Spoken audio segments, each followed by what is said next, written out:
Welcome back to another episode of the Max Term Podcast. Kyle Stitch here alongside James Finch, and today we kind of finish up our trade board. So we started with James's trade board earlier this week. My trade board is up today, so this is Kyle's trade board episode. I got 1 through 11, 12-ish, kind of a couple groups of players, if you will. So we'll get into that in a minute. We appreciate you listening, subscribing to this podcast. Max Term Podcast is available on pretty much every single major podcast platform. We post a lot of our work, musings, contract stuff at AFP Analytics on Twitter. Especially as trades happen, stuff like that. We'll try and break them down there. So we appreciate you giving us a follow. And all our personal accounts and stuff can be found there. One thing, I said this extensively in the first episode, reiterate it a little bit quicker this time. Please give the first episode a listen anyways, because these two kind of tie together. But we're not breaking any information. We're kind of doing very logical things, logical connections, stuff like that. These are our opinions. So as we talk about players' names, stuff like that, we're using some level of what insiders have reported, but we're not reporting anything for ourselves. So don't say that the Max Term Pod is reporting that player X is being traded to wherever. That's not the case. We're just thinking about which teams make sense, players that would make sense to be on the move. So with that, let's get into my trade board. I'm going to lump 1, 2, and 3 kind of together because I think they make sense for you to kind of talk about fits similarly. So Matt Roy is my top available, I think available, the top player I would trade for if I was a team. Right shot defenseman on an expiring, relatively team-friendly contract. We have him projected 4 years, 5.5-ish, 5.6 if you will, average annual value if you want to kind of retain him. Then I have Noah Hanifin and Jacob Chychrun. So Hanifin as well is an expiring contract, a little bit more expensive than Roy, but still not breaking the bank. Both those players are really quality defensemen for under $5 million. Same with Chychrun, except he's not on an expiring contract. Hanifin would take a little bit more to retain. We're talking more in the 7 years, $7.5 to $8 million range, potentially, if you want to sign him to a long-term contract. So Matt Roy, Noah Hanifin, Jacob Chychrun would be my top 3 players available, because I think getting a good quality two-way defenseman, if you will, is a good idea if you're a contender. Yeah, I absolutely agree. I think looking at fits, the very first thing I'm going to say is the team that should have Matt Roy for the end of the season is the LA Kings. As much as I would like to see him go to another team, because I just like trades, the chaos is fun, Matt Roy brings something to that defense, especially on the right side, that they don't currently have on the right side. And that's pretty much real solid defensive play. So I think the Kings moving him would really be a mistake for their chances this year, even though it is sort of out there that maybe he's moved out so that they can bring someone else in, whether it's a goalie or a forward, or even another defenseman with term. As far as fits, one of the contenders I would like to see Matt Roy with is the New Jersey Devils. I don't think he would end up being a long-term piece there. We discussed this previously when we were talking about some guys on my trade board, and the same philosophy applies. A little thin on defense with some higher-end guys hurt. So Dougie Hamilton, Siegenthaler's been hurt a little bit. I think that bringing in Roy, a very solid defensive presence, not to take anything away from his offensive ability, but some younger players on that defense, and Nemec and Hughes, I think, and even Kevin Ball a little bit, I think really bringing in that solid defensive player would do wonders for that team and ultimately make their defense much deeper heading into the playoffs. If Hamilton comes back, that's a very good-looking defense going into a playoff run. Let me just jump in real quickly and say Matt Roy is basically what people perceive Chris Tanev to be. Yes. I would say even better, because I think people look at Tanev as this shutdown defenseman, which I think he sort of is still, but Roy's better as a shutdown defenseman, but also has offensive ability. So I would even take it a step further and say Roy is better than what people think Tanev is. Another team for Roy, and I'm not sure this would actually happen, but I'm going to throw it out there and say Buffalo.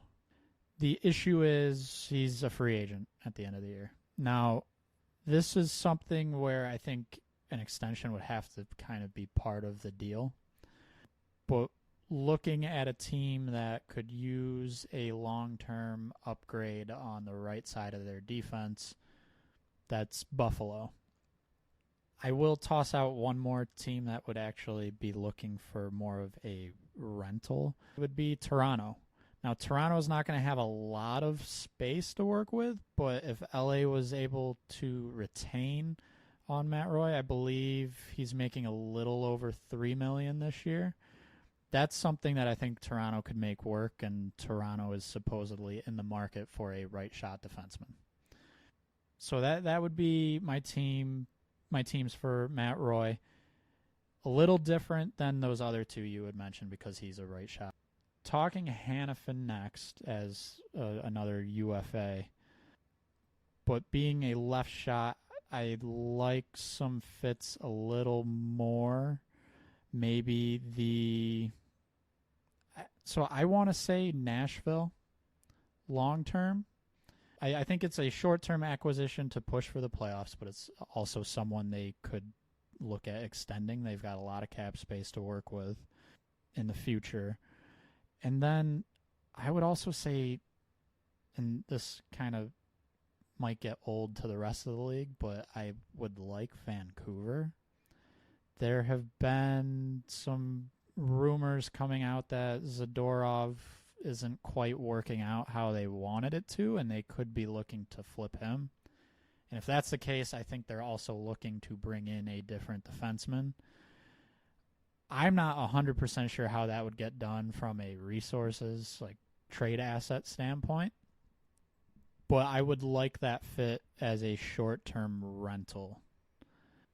Could I say I like Jacob Chychrun if they were to do that, maybe a little bit more? I know he has another year left, but he's also on a very reasonable contract. Yes, so that 100% is a good fit for Chychrun. I would wonder if from an acquisition cost, if it were to be even more steep and ultimately would kind of rule out Vancouver. Another team that could use Hanifin, and this is one that is probably a newer team to the trade discussion, at least in my opinion, would be the St. Louis Blues. There's room on their defense. They are right in the wild card conversation. And that's potentially a spot that I think could be a long-term fit. You kind of smirk a little bit like it might not be. I think they would have to try and move one of those contracts that they're kind of anchored with out first on the blue line, and we saw them try that already last offseason to no avail. So I don't disagree that there's a need for a defenseman. I just don't know from an asset and like roster construction standpoint if there's a long-term fit, but as a rental, absolutely, potentially. Okay. I would say agree to disagree there because I think they could definitely make that work long-term. I think that is where I will kind of keep it with those top two, the UFAs. moving on to Chychrun, I'm going to throw out a few different teams because he's not a rental, which the team I really want to throw out there, I guess I'll just say it, is Arizona. Would be a great fit long term. And it almost feels ridiculous that I have to say that, but like they need him long term. That's the perfect fit. That would honestly be a great long term spot for Noah Hanifin. But Chychrun, he's probably not going back to Arizona. I don't think Arizona's going to try and make it happen. That's not really an option here. You threw out a team for an Ottawa defenseman that was on my trade board, and I'm going to throw it out there for Chychrun too. Chicago Blackhawks. Now, I think the assets that would be used in this trade, specifically higher-end picks, would need to be protected. But when you're looking at a team that wants to build around their franchise star and has a ton of space to do so, that seems like not only, I guess we'll call it a long-term fit because he has an extra year on his contract, but even past that, it would appear to be a good fit as a team that needs a top defenseman. Because Seth Jones is not really that top defenseman. Hate to break it to you, Chicago. Sorry about that. Another team I'm going to throw out there that might be kind of doing a little bit of a retool, and I think would like Chychrun at his current cap hit, would be the Penguins. They just added Ryan Graves this past offseason. It hasn't quite gone to plan. I don't think Chychrun is a fit long-term necessarily when he needs a much larger contract, but for possibly this year and definitely next year, that would be an interesting fit that I think would allow the Penguins to put Ryan Graves in a much more favorable role, one that he might be better fit for. So I think that's where I'm going to leave it with those top three. Are there any fits you want to toss out there before we move on? You had mentioned Nashville for Hanifin. I think Chychrun also makes a lot of sense for potentially Nashville. Yep. I didn't know where you were going to go with the Brandstrom one, because the Flyers is a team that I had put as a fit for Brandstrom, who Chychrun in Philadelphia could make a lot Very of sense so. as well. So I just want to add, I think those two teams, Chychrun specifically because of having a little bit more term and also being longer term fits. So Philadelphia and Nashville, you had mentioned Nashville for Hanifin, which I would not disagree with at all, especially if there's an extension kind of in place. But Chychrun could be the safer bet for them if they want to kind of add this deadline while also having a little bit more runway to work with. So next on my board, number 4, I don't know. I mean, you jokingly said the team that should acquire Matt Roy is the LA Kings, and you might say the team that should acquire my next player is the same, is their existing team as well. Jordan Eberle is vet. I mean, I'm not always on the like veteran train, but like I'm gonna say it here. He's a veteran player, but has strong two-way impacts. Contracts manageable, especially with some retained salary. Easily middle 6 winger. Probably could still even slot in on a top line in an absolute pinch. If you're a contender, you're probably not doing that. And if the re-sign cost is going to be very similar to what his current contract is. So if you can fit him now, you might be able to fit him longer term as well. Yeah, so some fits for him, and some of these might need a little salary retained. I feel like Vegas acquires a forward every year, and looking at their roster, it seems like they could maybe use it again this year. They would need salary retained, but that is a fit as a rental that I like a lot. Unless, of course, Jack Eichel is out until the playoffs. Well, yeah, which... yeah, that could very well happen. It would be convenient. So then, yeah, it might not need to retain any salary. But Vegas is a fit for a player like that, I think. Another team I would toss out there is the Rangers. I think salary would definitely need to be retained. They could use some depth. I would say there's potential he could be higher in the lineup there. But he doesn't necessarily have to be. He could go in there on a third line. Will be interesting to see what they do with Capo Caco, because to me, when I think of Eberle and the Rangers, I kind of see him as that replacement, at least for this season. And then one more team that I feel like it's not good that I have to throw this team out there because they've made some acquisitions at forward and are still not as good as they may appear to be, as the Detroit Red Wings. It's a team where I think he could come in and play a very similar role as he does with the Kraken in that middle six, kind of provide secondary scoring. They would be able to fit his salary cap. If they wanted to do more, maybe they try and get salary retained on him anyways. But there's potential to fit the full cap, and maybe that's more attractive to Seattle than needing to retain for other teams. Tampa feels like a contender for Eberle, especially with Sergachev out for the season. You mentioned earlier the Penguins. Again, we don't know how they're going to approach this, but hey, if they want to add, that could be an idea. If they are full-blown adding, yes. I think if they decide to kind of do both, and so maybe Gensel's out the door and they bring in others, I don't know if they would be bringing in rentals. So I think he's a fit there if they decide, you know what, we're going for it. Then I could absolutely see that. So I think we'll go to the only goalie on my board, and that's someone with term on their contract.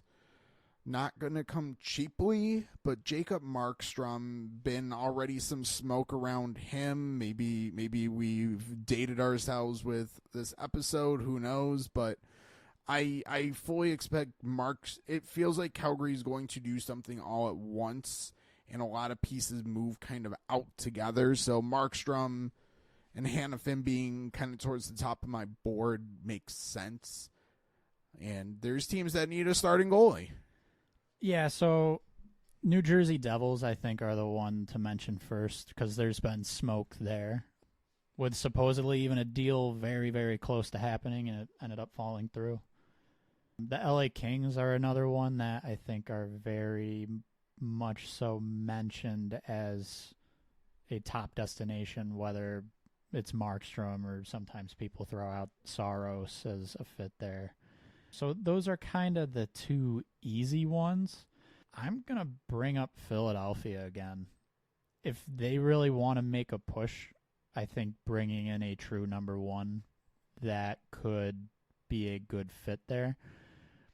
They're in a weird situation where I think so far they are handling it well of, you know what, we're actually playing pretty well. We're got a decent chance of making the playoffs, but we don't necessarily want to go overboard and hurt our future.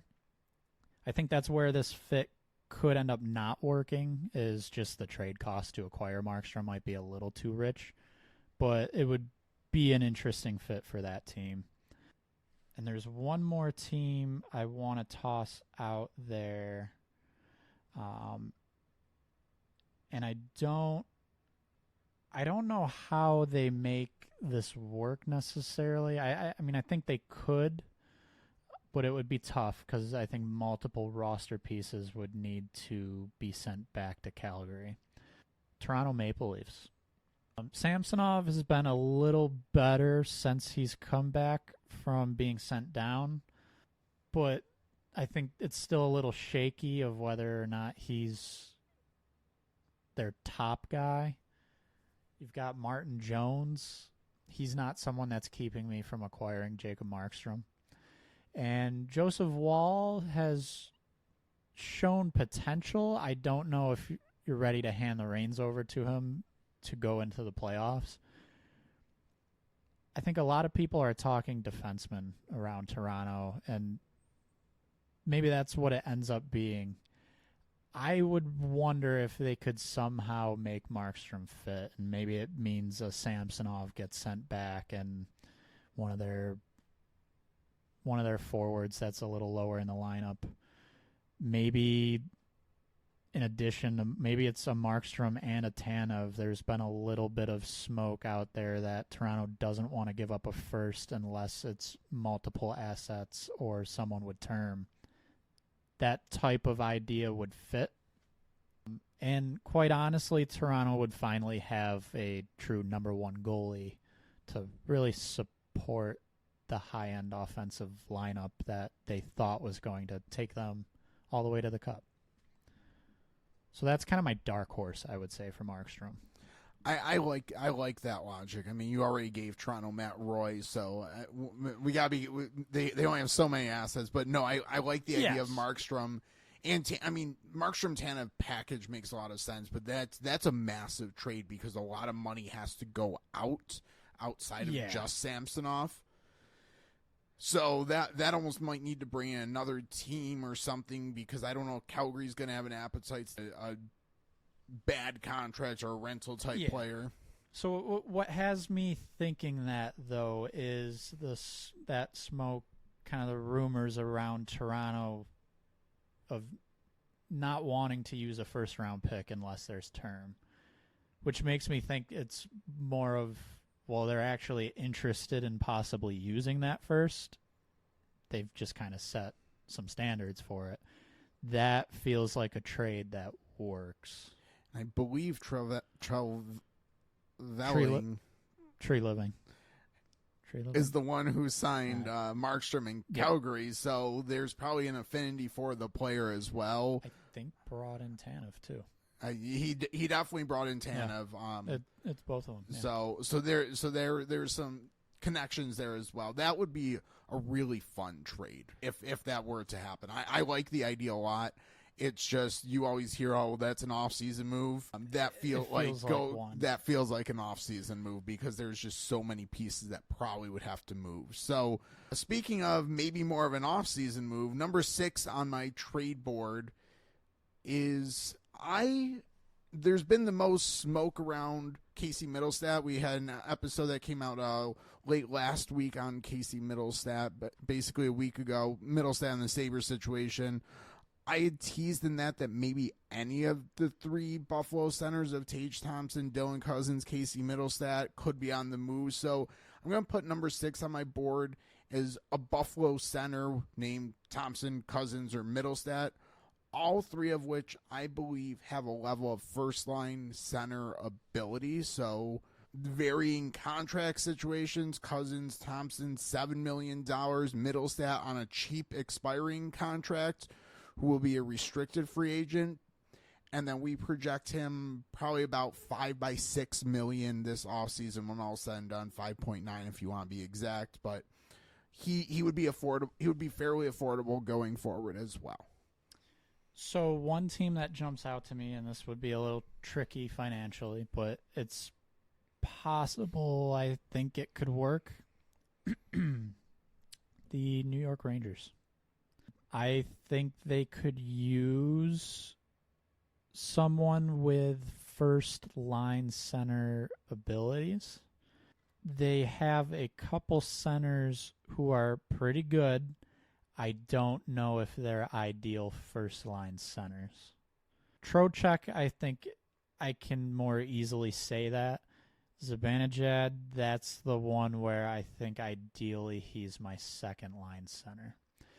Now, with Buffalo centers, I don't know if you bring any of them in and you feel any different. But at the same time, you have a much deeper lineup, having one of those guys, Zibanejad and Trocheck, down the middle. Real quickly, I think this becomes a little bit more of a necessity because of Philip Hedo's unfortunate kind of injury situation right now. I think we're having a slightly different discussion if he's back and healthy, but it seems like it's confirmed he's out for the season, and unfortunately with how things look for him, I there could be some long-term questions there too. Yeah. So I would say even if he was healthy, I think the Rangers should be a conversation. It means someone ends up playing wing. Any of those three Buffalo guys could be on the wing. I would say it probably means a defenseman on the Rangers gets sent out in a deal like that. But that's a team where I think from a long-term standpoint, they need high-end forward talent. So that's one that kind of jumps out.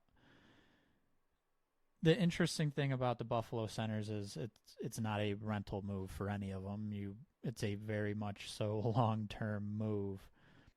Nashville is probably my favorite one. I guess I would say a dream scenario for a player of that caliber. They need a high-end center. Ryan O'Reilly is good, but he's not a future center for your team. He's more of a now, and he's really more of a second line at best right now. Can I say the irony if Casey Middlestat was acquired by Nashville to succeed Ryan O'Reilly as the top center or number 2 center, or however you want to look at that? Can I just point out that irony real quick here? Yeah, ironic, and unfortunately for Buffalo, it's happening for another team maybe. I would say with Nashville, any of those three instantly become the center of the future. They don't really have centers on their team right now that are going to be a first-line player. There's some decent young guys, prospects, who have turned into more wingers. So that's a fit I like. And honestly, I don't love the idea, but Philly, they're a team that's kind of rumored to be looking at some forward talent. The thing I'll throw out there is I don't know if it would be one of the three centers you mentioned. It might be kind of the fourth center and like a Peyton Krebs, which kind of gets away from what you meant.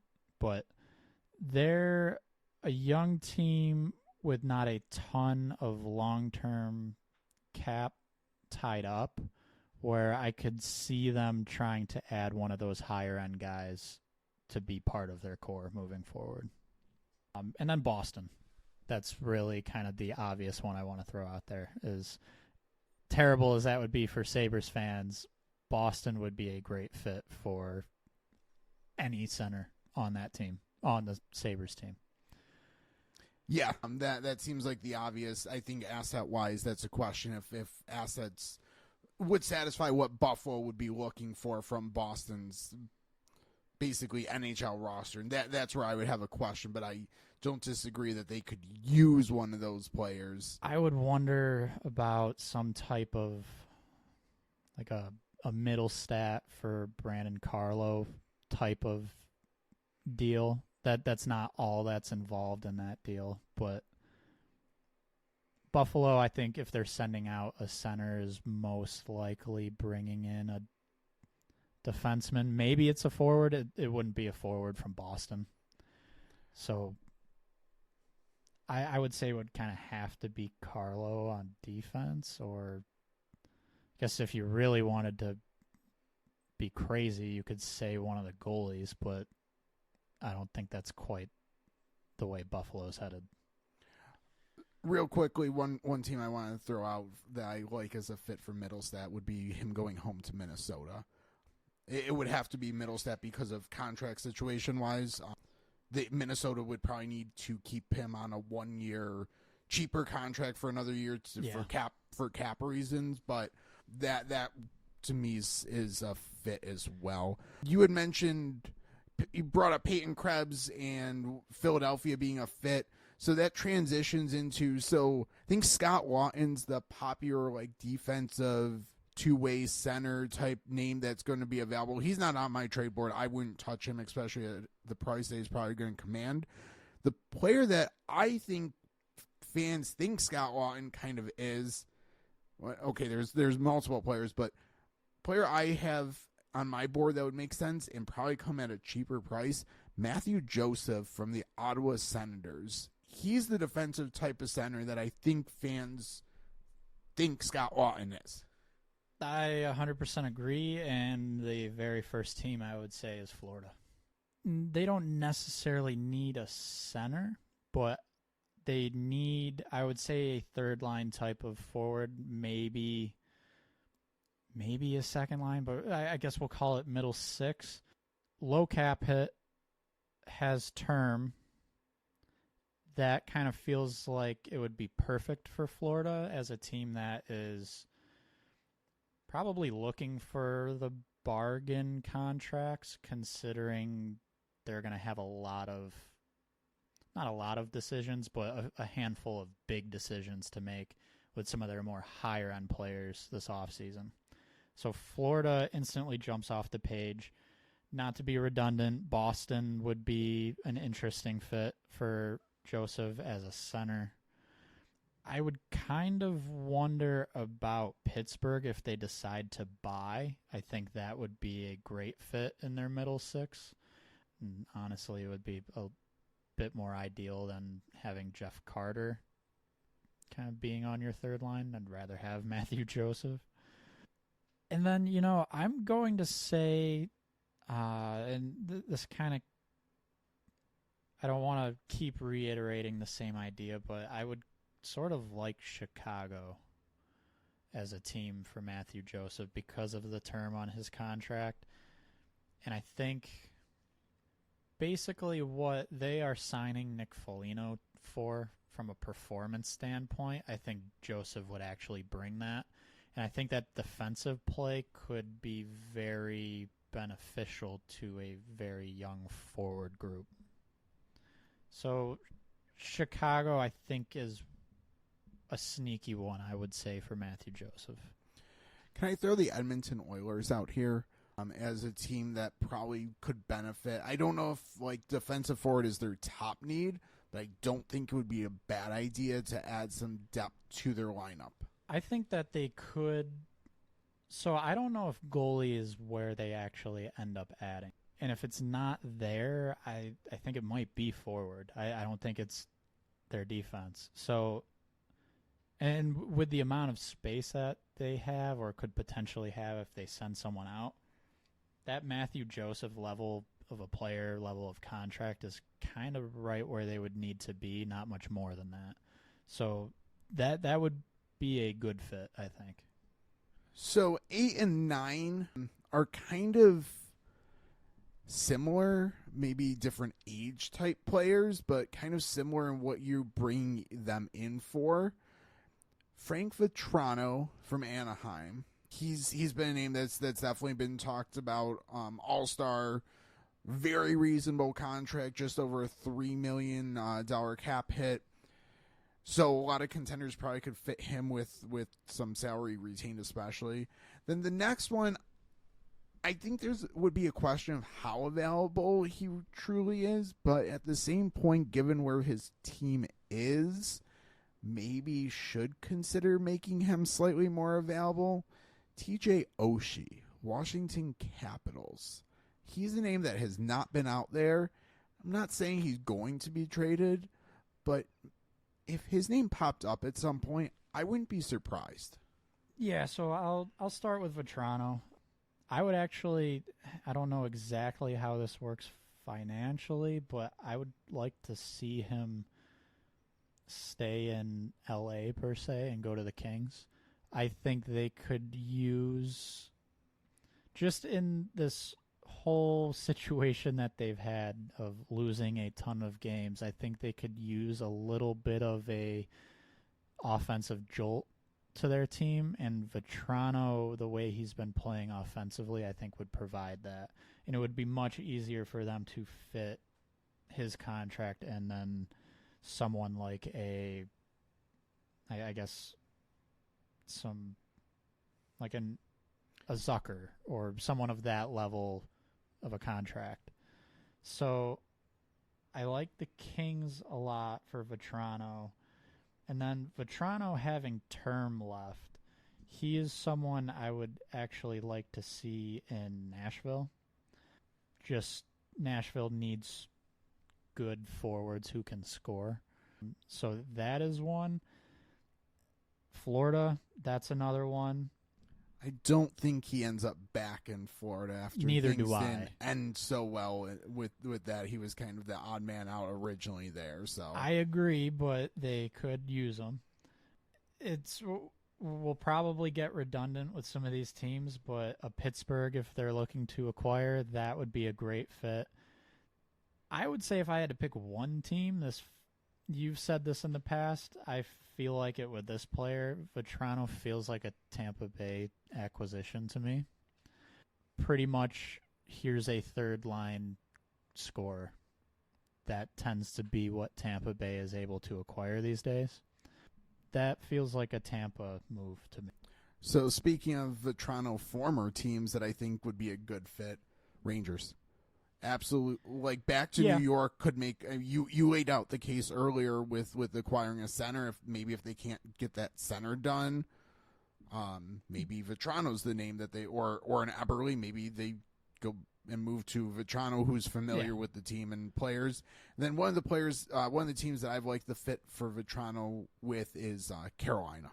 A lot. I like that a lot. My issue with that is just their lineup is so deep. I don't know who comes out. I think that's absolutely fair. I think they could use the scoring that Vatrano brings, but I also think your point's very fair in that is he enough of an upgrade over someone else to give up the assets to put him in your lineup? Oshie is kind of the aging veteran. Impacts down a little bit. Scoring still kind of there.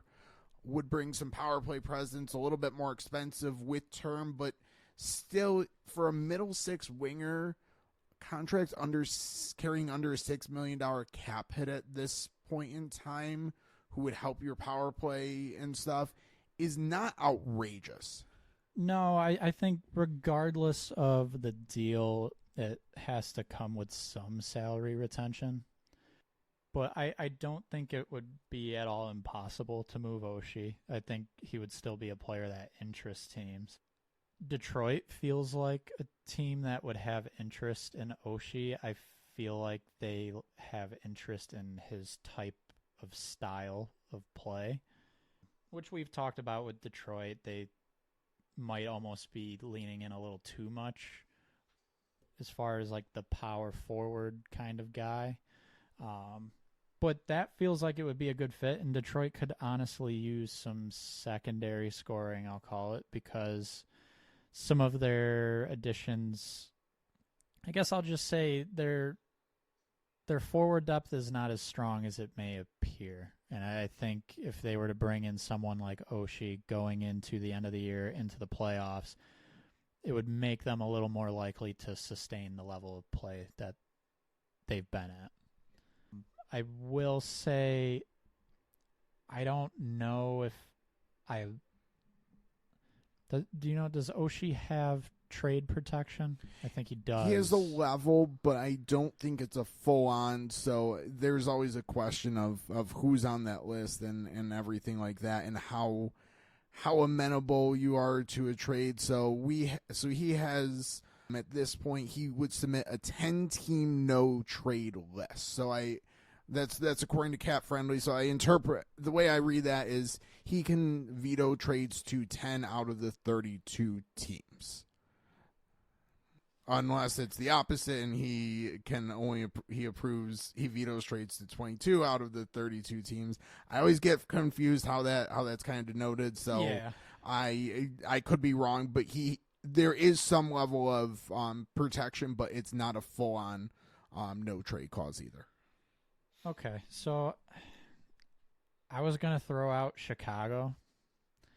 I don't know if he would really want to do that at this point in his career, but that feels like the type of veteran that they would possibly want to bring in.